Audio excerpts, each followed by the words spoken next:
Welcome back to season 4. Welcome to Colorful Voices of Sisterhood season 4. We are so glad you guys are joining us today. You are in for another treat. We have some special guests joining us today, which Miss Diana will introduce shortly. But ladies, how you guys been? I missed the first episode and you guys did a fabulous job. You guys looked fabulous. Thank you. Thank you. Oh, Yes, you too. Oh my gosh. So glad you got your voice back. I did. I lost it for a whole week. I didn't know what to do, guys.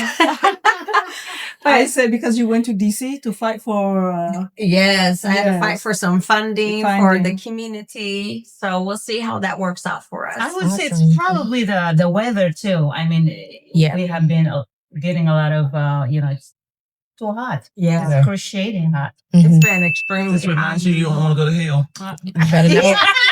Confirmation. Just reminds you that you don't want to come here. Diana said you better be on your best behavior. if hell is worse than this, whatever comes to you cross your mind, just switch quick. quick. And speaking of that, there has been some tragedy going on over the weekend and of course Monday.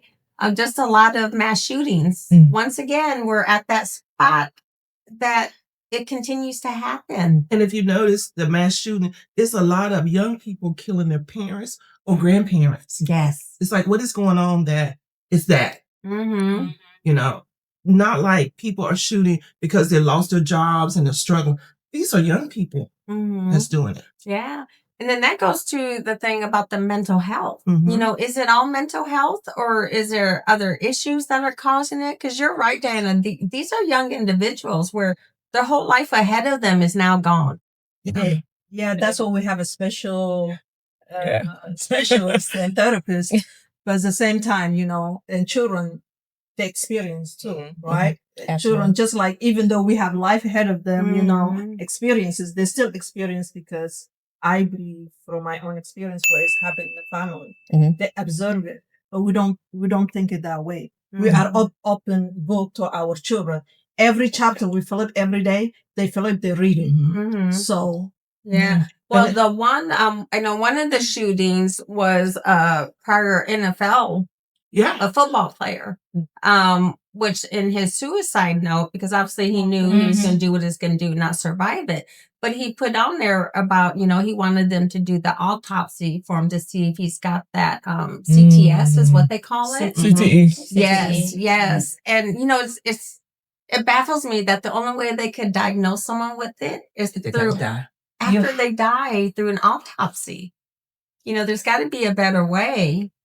So much brain injury, so many hits, so much stuff that's going on. But this shooting is local. A lot of shooting is local. Kinston and Greenville. Oh, yes. Yes. What is happening? Yeah. Yes. You're about scared to even go into stores and stuff now because so much killing going on. Well, was it Walmart that had the stabbing this weekend? Yes, in northern Michigan. Yes. Oh, wow. Good thing that no one died. Yeah. It was like a rampage of 20-something people. Yes. But, yes. I mean, it's just unbelievable. Can you imagine? There's nowhere that's safe.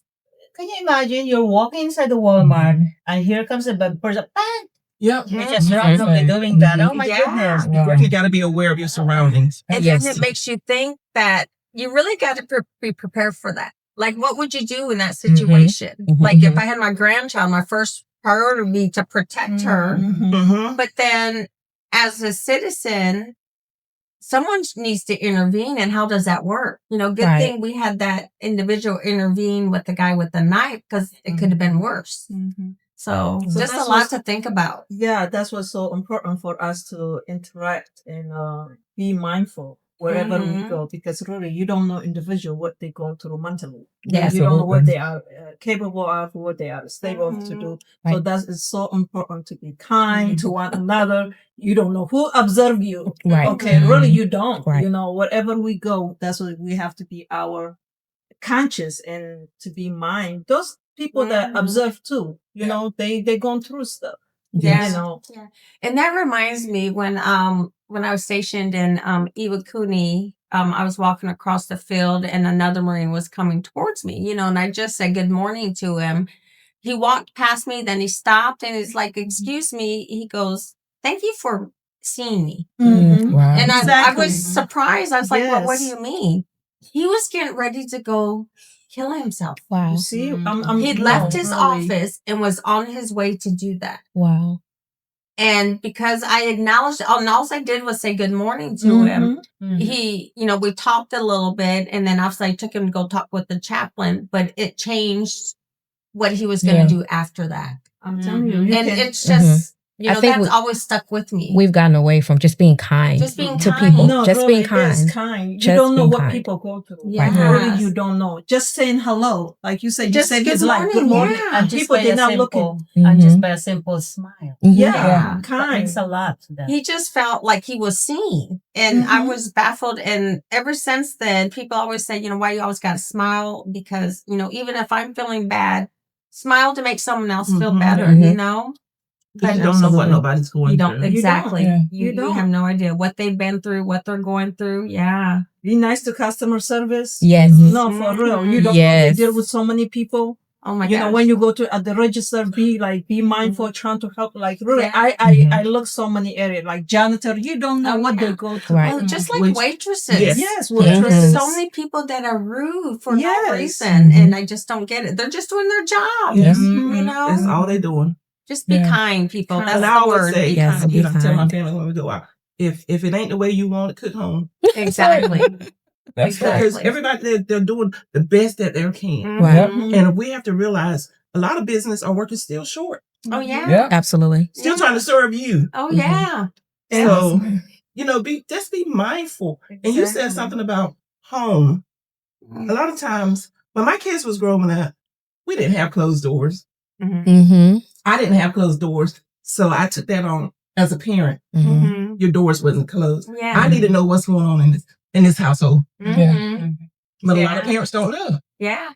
Well, what's going on in their especially- rooms. Right. Especially if they're on their phones. Mm-hmm. It's really hard to know what they're doing all the time on those phones too. Sometimes it's not about the phone. What this outsider is doing. It's what inside is doing. Mm-hmm. You see, we is easier to say, those children, they are on the phone, they're doing this. That is not what really have impact on the children. What has impact on the children most of the time is in the family. Well, that's double, and that's two ways though. That's what lead them These to. older people are preying on our I'm kids. praying on them. Exactly. And we don't know. And then they're going to school, keep right on going. Yeah. Yeah. I Just used to last watch them night. get dropped off in the mall, leave for the mall, got right on in somebody else's car, and gone. The parents think they're in there shopping. Yep. Mm-hmm. Yeah. The connection between the child, teenagers, and the parents right now is, I'm sorry to say, it's gone. It's gone. I mean, and then we can blame them also because parents nowadays are busy. They go to work. By the time they come home, they're tired. So Yeah. really, where can we draw the line? Yeah. But No. I think, I definitely don't think that's not an excuse because our parents worked They have and were time. tired and their parents worked and were tired. At some point, something went wrong. And I really think it was my generation. Actually, now that I'm thinking about it. It kind of went wrong. But Different. yeah. Because I remember, our parents were my parent, I can't speak for everybody, was very strict. We had to be home before the street lights That's went right. out. They had to know where you're at. They knew They all knew of our friends. friends. They Yes. knew the numbers to the Right. house, Right. but we didn't have cell phones. So you had to be very clear saying where you're going to be, and that's where you're going to You be. better be there. You I better think be it's there. very, very important to at least have maybe once a week with family, like have a family home evening. Oh, absolutely. Yeah. Yes. Or why not have dinner together every night? Yeah. I think it's very important for family to have dinner or breakfast. I know really like we can make time to go on social media.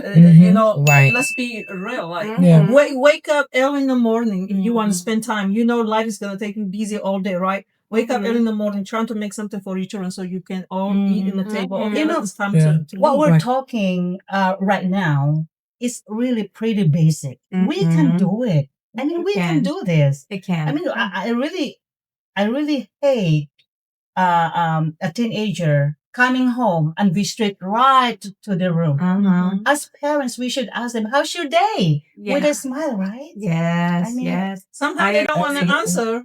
They don't, like my daughter, she's 17. I go to her room, lay in bed. I jump on her. She tells me like, Mom, please leave me. No, we're going to spend time. I just jump like little kid.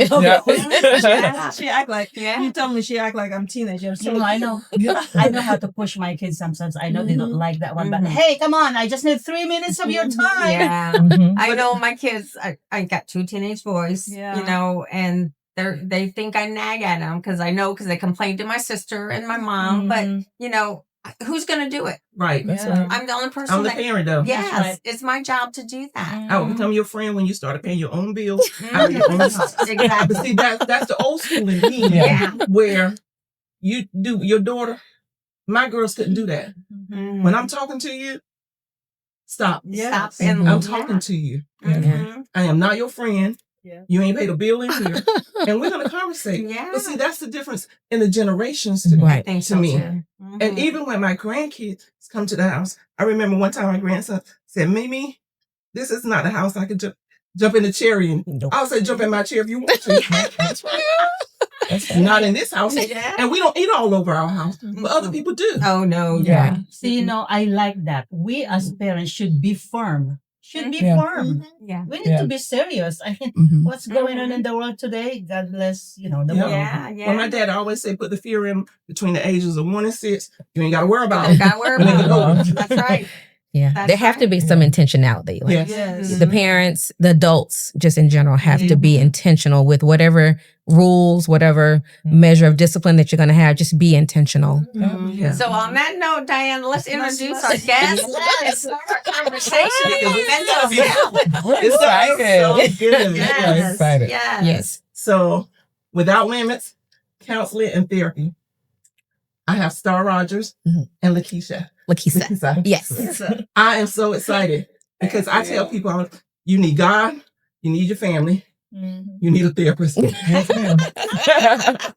you need that community because you cannot do a lot alone. Right. So I'm excited when they say yes. Yes. And I'll let them tell them a little bit more. Oh, yeah.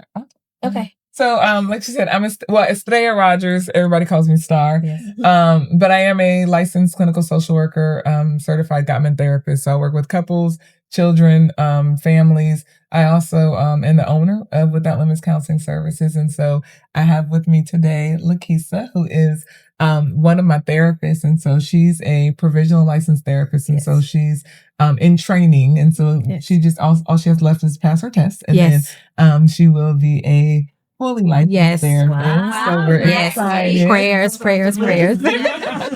we're excited. Yes. And so, but a big thing that we do like to do is do podcasts and just really talk to individuals about mental health because this is something that is near and dear to both of our hearts, but just really making sure that we're educating our community in any way that we can, because we do know that mental health has had a bad rep, so to speak. And so being able to normalize it and normalize people actually seeking help. And so that's one thing that we've really been trying to make sure that we are just intentional about. Yeah. I love that you said normalize it. Yes. Because it, for some reason, like you said, it comes across as a bad thing, but just like physical, mental, it's all part of us in one thing. And if you got a physical ailment, you would work to correct it. The same with the mental. Absolutely. And I think with normalizing the idea of mental health, you have to kind of go back to just the language that you're using in general. When people talk about mental health, that's just a state of how you feel. It's a state of being. And then you hear of mental illness. And of course, that word illness. Change, right? Yeah, that makes everyone say, oh no, let me back away. It has a negative connotation to it. And when you have the word illness or disorder, that just means that there's a clinical piece attached to it. Like there's an official diagnosis of whatever you have going on. And it's not a bad thing. No. It's not a bad thing at all. It has a different level. It just has a different level, and maybe it takes a little bit more tweaking, a little bit more resources, but Yeah, it's a thing, just like having a cold. Really, it's not that bad. It's not bad at all. And then that's what. So, you started the your business. What prompted you to start the business? Funny thing. So therapy has always been something that I've always wanted to do. Okay. After I decided that law was not for me. So, but helping people in some way, shape, or form is what I wanted to do. I actually was working as a supervisor in mental health, in the mental health field, and they lost their contract. When the agency lost their contract, I had to make a decision. And I said, God, what is it that I need to do next? What is my next move? And it was to go out on my own. And so I went out on my own, and literally, I had maybe the next month or so, I had a therapist, and she said, hey, well, I want to work for you. And then I said, oh, okay. And then somebody else said, I want to work for you. And then we ended up having a group practice, and literally, I said, God, well, what's the name? I was still trying to figure these things out. And I looked up on my, it's like a board when you walk into my house, when you're walking out, but it says Dream Without Limits. And I said, it's Without Limits. And then that's how we got the name. But, I wanted to teach others because I can only do so much. Right. But if I can teach my clinicians to know what I know, and people will ask me, why do you have so many certifications? Because I'm a registered play therapist supervisor. I'm also a Christian counselor. So I do all these things. But I wanted to make sure that when I brought therapists on, that I could actually train them in what I know. And so now we can reach the masses as opposed to just me seeing 20 people a week. Now we can see 100 people a week. Yes. And it's a beautiful thing. So that was... So for your field, each area has to have a special license? So... Give or take. So we have to be licensed. So once we graduate, we have to be licensed. So you can either be a LCSW, which we're social workers. Okay. You can be a licensed mental health counselor. And so they go to school for specifically counseling. You have LMFTs as well, and LCASs who focus on substance abuse. But once you get your license, some people just do general therapy. So generalized anxiety, depression, they kind of see everybody in a catch-all. But then some of us have niches where we actually get certifications. And so we have to do hours of training. Lots of hours of training. Lots of hours. Consultations. So to become a Gottman therapist, for instance, that took me 2 years. But I had to literally see couples and have somebody review what I was doing. And so it's a process. It is a process. So there's listeners out there that are really thinking about seeing a therapist. How would they go about identifying a good therapist that fits their needs? What would be a good process for that? First, just identifying that there is a need, and that takes a great amount of strength to even say to yourself and say it out loud that I need some help. We go to Google, or we go to psychology.today.com, and they allow you to have all types of filters. You can get a man, you can have a woman, you can have someone that fits a specific age range, you can have a specific race. So I definitely like Psychology Today because you can do all the filters and have it to customize your package. So if someone will come to your office, okay, you diagnose them, blah, blah, blah. Do they retain? I mean, how many visits, or what are the programs that you gave them? Is there any workshop? Okay, now you know that this person needs this. Right. So once somebody comes, we do an assessment. And that is where we get the diagnosis from. It's an assessment that's basically, we take all of the symptoms that you have as well as the things that are going on in your life. And so, it's frequency, intensity, duration, onset. So we have to take all of that into consideration. Then you will receive a diagnosis, but then you also receive a treatment plan. After your treatment plan, and then you and your therapist decide what's going to work for you. So based on the intensity, you may get weekly sessions. You will see sometimes people will get bi-weekly sessions. Some people will be added to groups. So if you're dealing with anger management, for example, we do have anger management groups. So that might be, we actually have one going on right now for teens and for men. And that's something that will add to your treatment plan as well. Sometimes you have two different types of insurances. So you have what we call EAPs, which are from your job. A lot of people do not know if you work in even Food Lion or Sam's or wherever you work. And I just brought those up because people don't normally realize they have that, but they're called employment. It's an employment assistance program. Yes. If you go there, you can get 3 to 12 sessions for free. For therapy. That's awesome. So some people. Did you say for free? I did say for free. Say for free? I said for free. Yes, free. You heard My that. favorite. Free. Yes. But then some people use their insurance. And if you have insurance and if the agency takes your insurance, you do have to be mindful. Sometimes you have a copay. Sometimes you have a deductible. And so it just depends on the length of your time. It's just going to depend on what you and your therapist decide when it comes to just regular insurance. It could be a year. It could be 12 weeks. And I like what you said. It's because it's a partnership. It really is. It's a new partnership between you and your therapist, and you all set goals and you work the plan. You work the plan. And when the plan doesn't work anymore, you go back to the drawing board and you come up with another plan. Okay. Yeah. Yeah. And I think that's where it's important, where they can really help kind of filter down their therapist, because it's really got to be an open partnership and a trusting. Absolutely. Absolutely. I will say this part, or add this too, when you are looking, it's okay if you go through more than one person. It's okay to be in charge of your journey. Yes. I will tell you, and I tell, and everybody knows, even on my calendar at work, it says therapy. I am a therapist with a therapist. As Lakeisha said, I like all of my therapists to actually go to therapy. Yes. But to be very honest, this is not my first therapist that I found. I had to go through and figure out who was right for me. Exactly. And a lot of people get discouraged when they go to therapy and they say, oh, I didn't like that person, I'm just not going to go anymore. No, they weren't for you. Go. Yeah. It's okay to sign on and go to the next person until you find what you're looking for and the person that's going to work for you. Yeah. Because we do it with doctors. Yes. We do it with food. Yeah. And it's the same concept. Yep. You keep trying foods until you find what you like.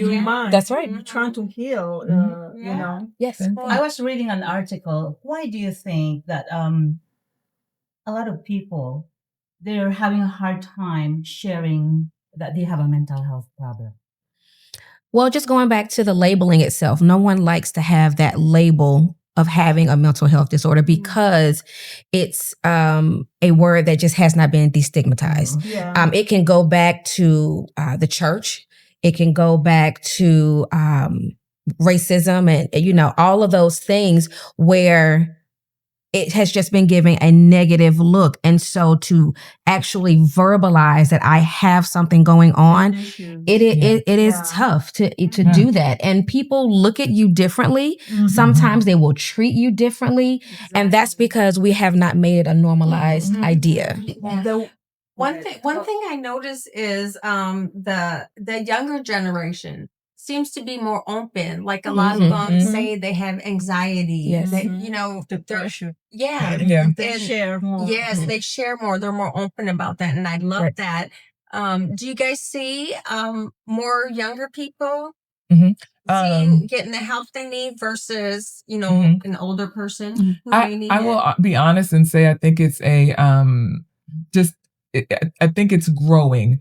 I think one reason why it's growing, honestly, is because of social media. Yes. If you go on social media, mental health, people are talking about their mental health. Yes. And I think kids are really saying, okay, I want to do this.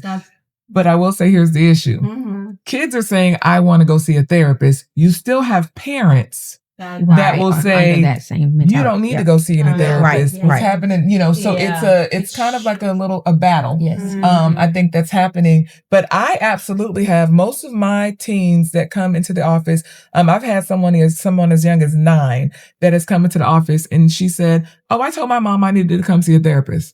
And the parent brought them. So you do see it. But like I said, unfortunately, when I do go to a lot of the schools, a lot of the children will say that their parents do not listen to them.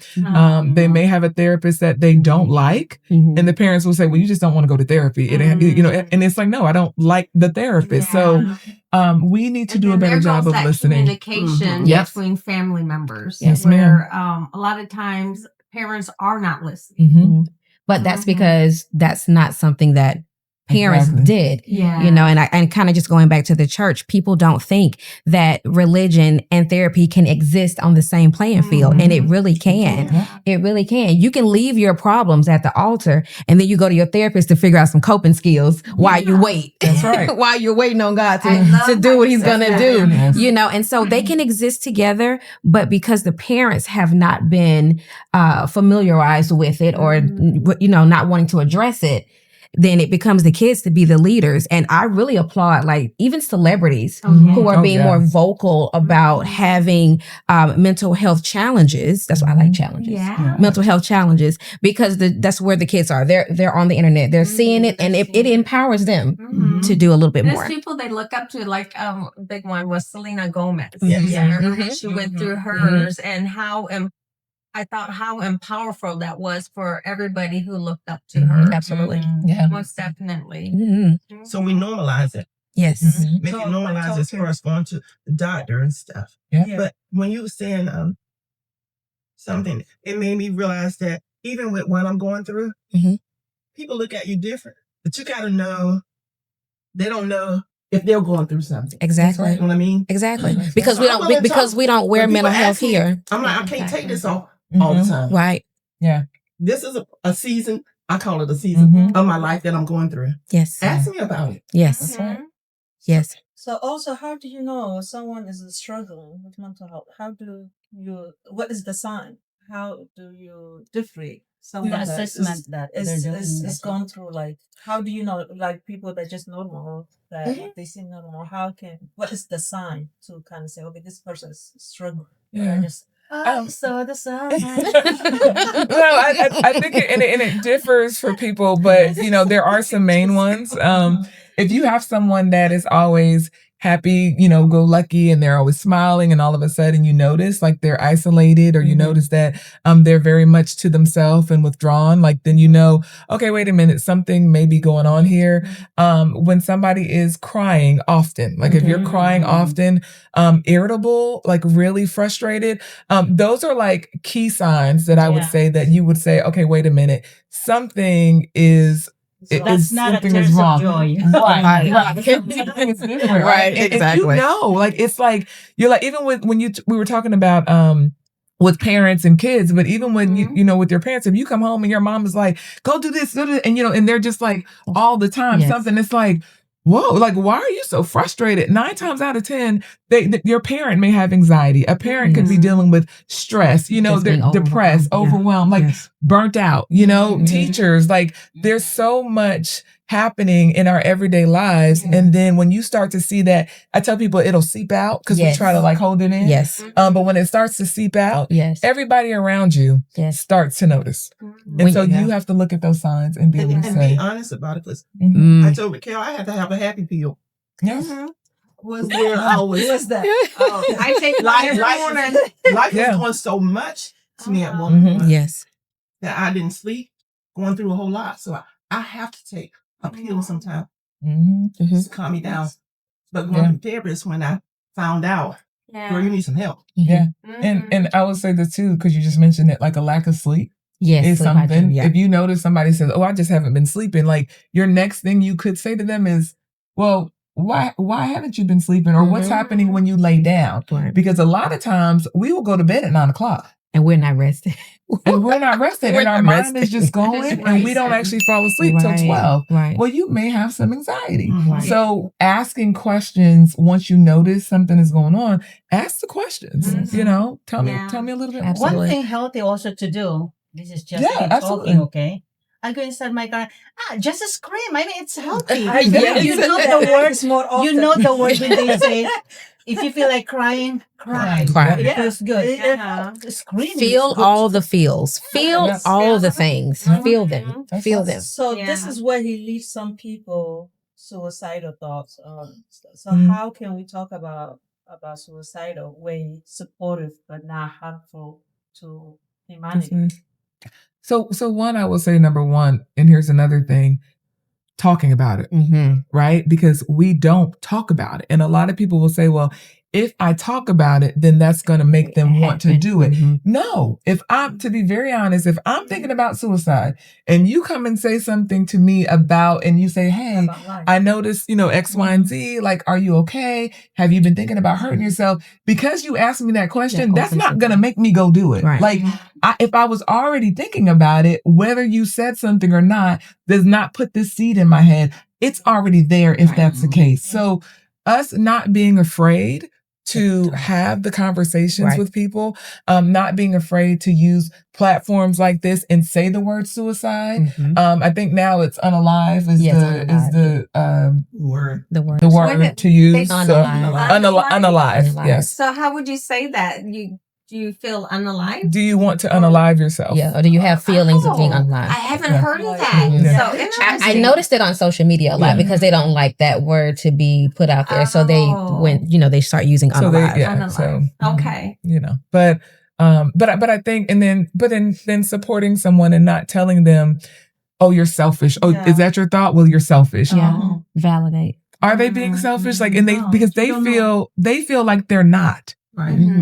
A lot of times when people are suicidal, a lot of times they feel like they're actually taking a weight off of other people and they're not being a burden anymore. Nobody has to worry about me anymore. Nobody has to think about me. And so now they actually feel like they're doing it a favor. Yeah. Oh, that's so true. And so when you're talking to them, you say, hey, let's sit down and let's talk about this. Let's talk about how we can get you help. Let's talk about what you may need. Let's talk about the fact that you do matter. And explaining that to them that they matter. So I'm thinking, sitting here listening to you too, if I just may say, if you are experiencing any depression, anxiety, mental illness, please tell to yourself that yes, you can come and visit me, but you cannot stay in me forever. So bye-bye.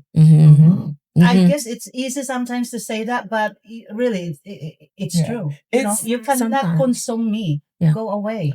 I think it becomes difficult because they believe it. So when someone is dealing with negative thoughts and really dealing with, and this could be even with anxiety, but you begin to believe the thoughts that are happening. And so if I come in a room and my thought is nobody cares about me, nobody likes me, and then I walk into a room, even if someone says, hey, how you doing? My mind automatically says, oh, they just said hi because they had to say it. Because they had to. So it's this negative thought pattern that they have, and they begin to really believe that. And so in therapy, they're entertaining. Right. And they entertain them. And so in therapy, we do teach how to, we talk about where do those core beliefs come from? Right.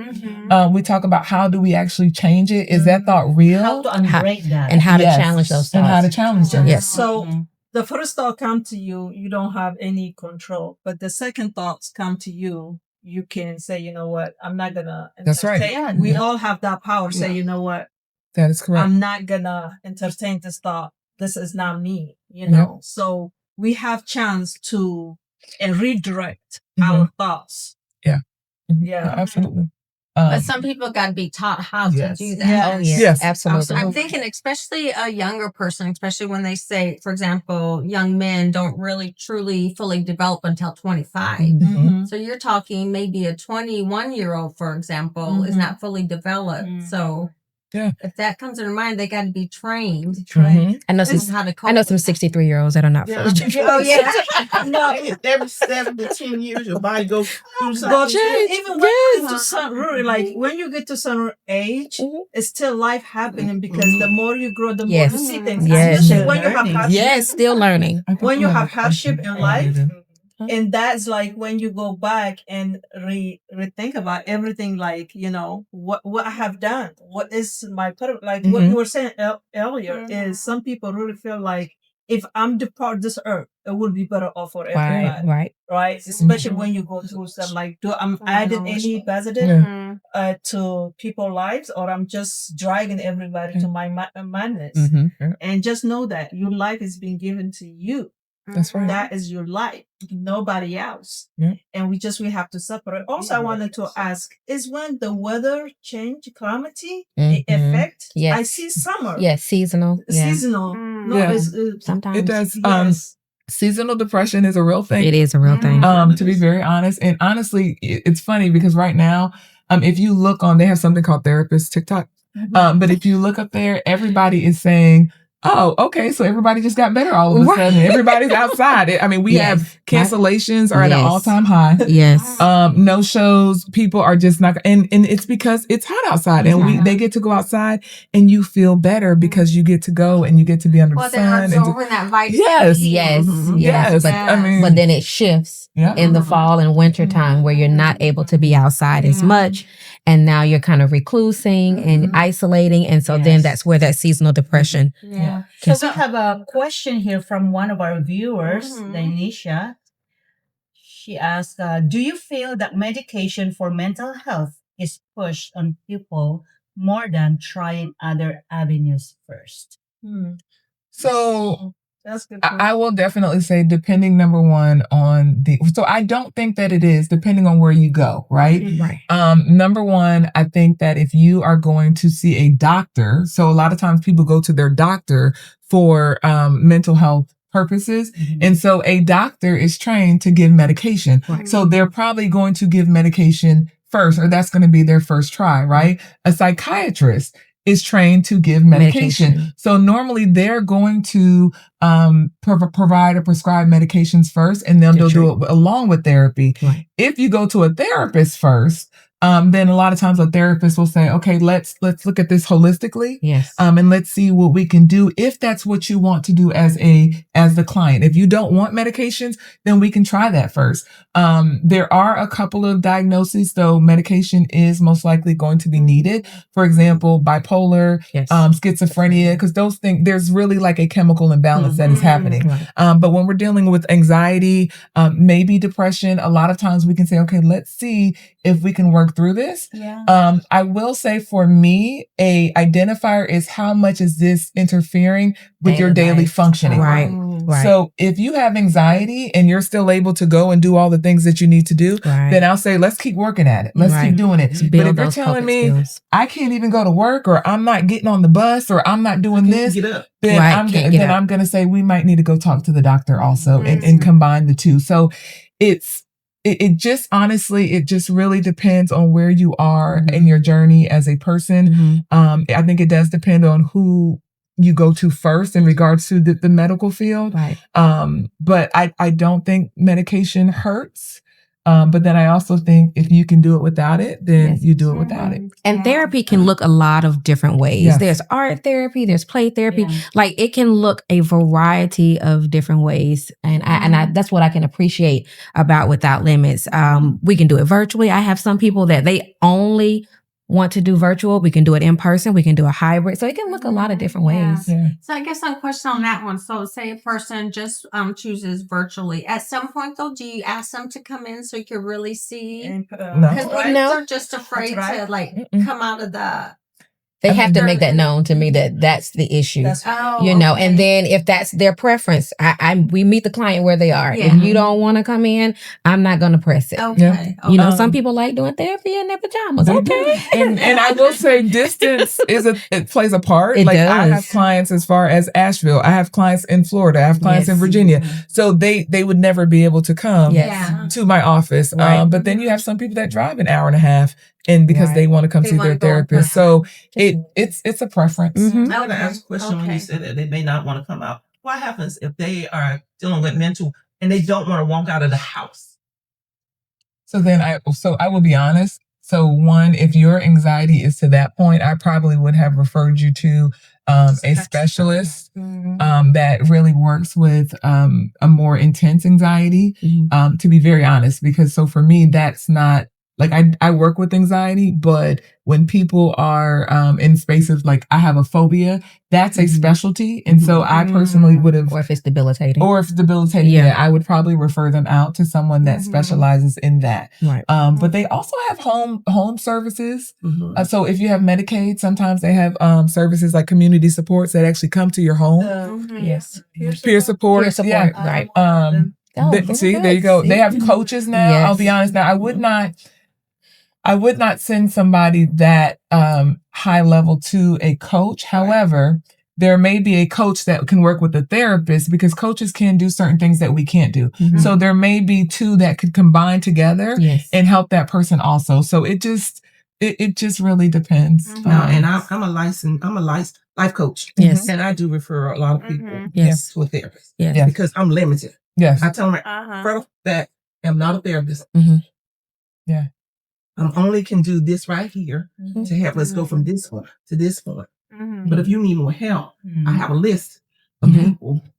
And that's that I refer out to. the great thing about this. It's like it's a multidisciplinary approach. Like you can collaborate and absolutely building community and doing what's best for that client and providing them with all the resources and whatever they need to support their journey. Yeah. Yes. And also, like when I work with the peers, is be there for kind of share our story, so they don't feel like they're the only one who went through. Yeah. And people, that's what give them hope. We're not doing any work for them. It's just like, hey, I'm with you. I see you. Like you were saying earlier, I see you. I connect with you. Yes. So that's important. Most of the time, people, that's what they're missing. They feel like they are the only one going through. They the only one when different situation. We have another person. That's why I believe in building a community. Absolutely. You need a community. Absolutely. Yeah. And you need somebody to say, look, girl, you need some help. Absolutely. Beyond me as a friend, Yeah. you need to go and talk with someone. Absolutely. Okay, so we have another questions from Tenika. How can you tell if you or someone is experiencing mentally is more emotional, spiritual versus something that needs more clinical or medical attention? I think it starts with that initial assessment and just figuring out what the presenting problem is, what their life experience has been to bring them to this point, and then kind of building a plan from there. I would just, go ahead. No, because I want to share that with Tamika. I went to psychiatrists. They sat with me. I did not know that they wrote everything down. The way I was sitting, the way I was behaving. No, it's true. Right. The way I talked, like even my energy, they wrote all that down. I did not know that. But like you say, they have to ask you what is going on with you to find out. Really, they know. Yeah. But they gave me a good report. They said, at the end of the day, you are okay. No, me personally think everybody should at least go to therapists just to see. Yeah. Assess yourself to see. Because I might not go. My girls, they went. Yeah. And then, of course, I got a therapist that I have to talk to all the time. But they need to go to see so you can see yourself. Yes. Sometimes you can break generation curse. Absolutely. Absolutely. Absolutely. And I would just really venture to say too, really quickly, that, you can still merge the two. And I think that's the beautiful thing. Like when you talk about spirituality as well as, working through your mental health clinically, we can merge the two. And that's why I love being a certified Christian counselor, because I get to do that. I get to say, well, okay, so this is your thought about yourself. What does God say about you? And we get to open up the Bible and we get to actually pull out scriptures and use that challenging thought and that thought reconstructing, but we do it with Bible verses and we can do, so it's really interesting when you get to merge the two together. We don't always do it. If you don't want it, we don't do it. But if you can do it, I love it because the Bible talks about mental health. It says be anxious for nothing. Right. It tells you it's right in the there. Bible. So just last one question. Yeah. So how do you stay healthy emotionally dealing with all these different elements? Okay. Yeah. So I think one thing is number one, having a routine. Yeah. So having a self-care routine, number one, I think is a must. You have to figure out what works for you. So self-care for sure. Number two, talking to people. It is okay to talk to your friends. We are not in the society or the world of what happens in my house stays in my house anymore. Right. That is gone. Yes. Okay. Talk Yes. to people about what you have going on. And honestly, if you need a therapist, you go see a therapist. physical health is important. So making sure you're getting enough sleep, you're eating, you're exercising, your water, all of that plays into mental health. So taking care of yourself, taking care of you in any way that you know how, building hobbies, enjoying your friends in your community. But I think those are ways that you can. Set boundaries. Wow. Yes, and set boundaries. And I think with self-care, it doesn't have to be expensive. You don't have to take a trip to Bali, to say I'm doing self-care. I would love to go. Yes. But your self-care can be just as simple as just painting. Yeah. Just something simple. Seconds, Yes. And this person, Cora, how do we combat seasonal depression? I think that's the same thing with having a routine. So knowing that it's coming, understanding yourself, being aware of your body and saying, what do I need to do in these moments? How do I prep for what's coming up? And that's the best time. And to know yourself. Yes. Know thyself. Know yourself when you Okay. when you're experiencing. Get to know yourself, like why you feeling the way you're feeling, and look like what is my temperature in my house outside. All that, get to know yourself. What it really triggered, what it bring these thoughts to you. So we are good at observing. Can I add real quickly too? So affirmations also I think are very big. We talk about that, but the mind, people don't understand like the way that you think about things. I mean, your thoughts affect everything. Attraction. Yes. And so when we are even talking about like seasonal depression, like if I know the seasons are about to change, I know my body, I know, okay, I got to get my mind right. That means what am I saying to myself? Journaling. I may start journaling. Yes. Being more, being more intentional, proactive in, like I said, your self-care. My self-care, if y'all ever drive by the dock in the morning, 8:00, and you see a woman sitting on the dock praying, that's me. I go out there on the dock, I sit for about an hour, I pray about 3 times a week. So it just, everybody's looks different. But you got to figure that out. But you got to figure it out for yourself. That means and setting boundaries too. Things that you cannot do, say I cannot do it. My time is very important, If you have to grab coffee, just to sit somewhere and to think through and do that because it's on purpose. This is what I learned too. It's okay to say no. Yes. To a bigger yes. Yes. Absolutely. And the yes is your family. Yes. No is a healthy boundary. And it's a very short sentence. No. I will tell people that struggle, and not that I'm teaching people to tell untruths, but I will say if you struggle with that, say I need to check my calendar. You go check my calendar. You just put family time, and you say, "Oh, I'm sorry, I have an appointment." They don't need to know what that appointment is. That's right. You have an appointment. You feel bad. Like you do. I was like, "Oh, I have to be honest. I have to say exactly what I'm doing." Now I'm like, "No, I don't own nobody. Nobody own me.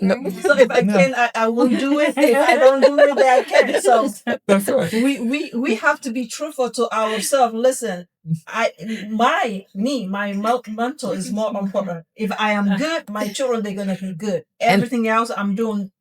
And that's a part of self-care, saying no. That's a part. Before we get too close to closing out, there's a couple things that you offer. Yes, ma'am. Yes, ma'am. Real quick. I want you to tell about the different groups, couples, and everything. So we actually right now are doing, we have an anger management group for teens. We have an anger management group for men. We're also offering a stress resilience group for men that starts in 2 weeks. We also wellness education groups for our teachers. Yes. So we have a wellness program. It's called, we have a program for schools. It's called Empowering the Iconic, where we go to schools and we do programs for the staff and for the kids as well. We do offer something called marriage intensives. And so that's what I do. I will work with a couple for at least it can be a day and it can be 2 days. But we get in there and we work on the big intense issues that they may be facing at that time. And then we do have I actually personally have a couples dinner that is coming up. It's going to be September 13th. It is called Dinner in the Park here in Jacksonville. And so the idea is just really trying to find intentional opportunities for couples, because people have asked me, why aren't singles allowed? I said, because they're not. It's for couples. Couples. It's more connection. Couples means two. It is for the husband, the wife, the partner, but because we want to date too. That's right. Do that. That's right. So that is the purpose of that event. And so what day was that again? September 13th, and it is at the Jacksonville Amphitheater. Okay. Yes. And so you can find that where? It is on Eventbrite. It's Dinner in the Park at eventbrite.com. And what is your website in case people want to get on there and see everything you got going on? Yes, ma'am. So our website is www.withoutlimitscounseling.com. All right. Yes. You'll have definitely. Thank you. It's great.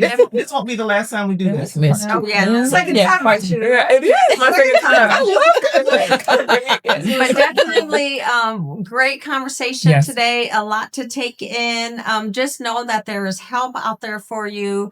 There is that emergency hotline 988 if you are contemplating suicide, or the new word was unalive. Yes. So definitely use that number if you are able to reach out, get the help you need. There are people standing by to help.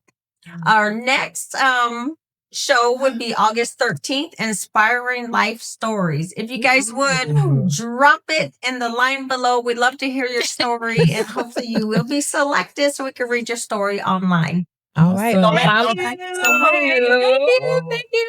Follow, like, This is amazing.